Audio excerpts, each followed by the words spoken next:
Craven Cottage, home of Fulham Football Club, was taken over by Rugby League.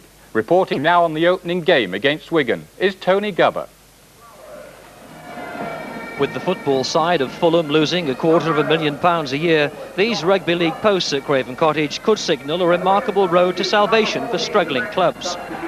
Fulham, on the right, took the field for the historic first match against Wigan with a team that cost less than £200,000, the newest Rugby League team for 26 years. A weekly wage bill of £900 for these players, compared to £8,000 a week for the footballers, meant that only 600 people were needed today.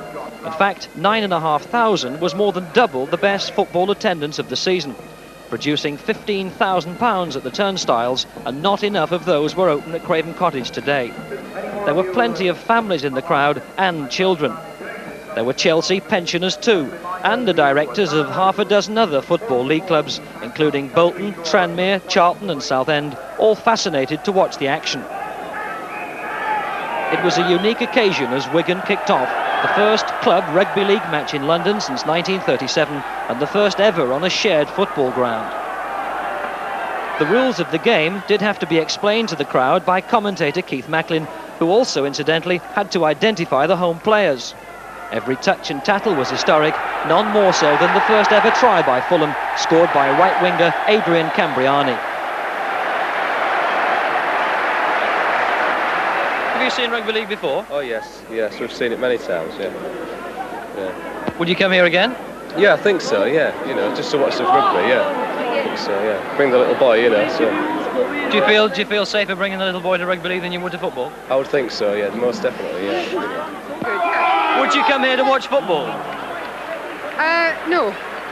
I've come to watch rugby league because I like rugby. I've watched it on Saturdays and on the television, and I like it. Fulham started in winning style, beating the old stages Wigan by 24 points to 5. This was Cambriani's second try.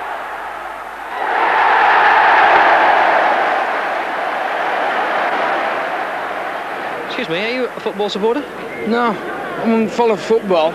Why not? Too much vandalism and violence. Too many tarts in it. Well, the furries, aren't they? They should be in Fulhams to get more money. Fulham chairman Ernie Clay is the man behind the experiment. Ernie, why have you brought rugby league to Craven Cottage? We had to save this famous club. With 5,000 people down, we've taken more money today than we've taken in 3 matches we've had at Craven Cottage. We've taken £33,000 with the spin-offs.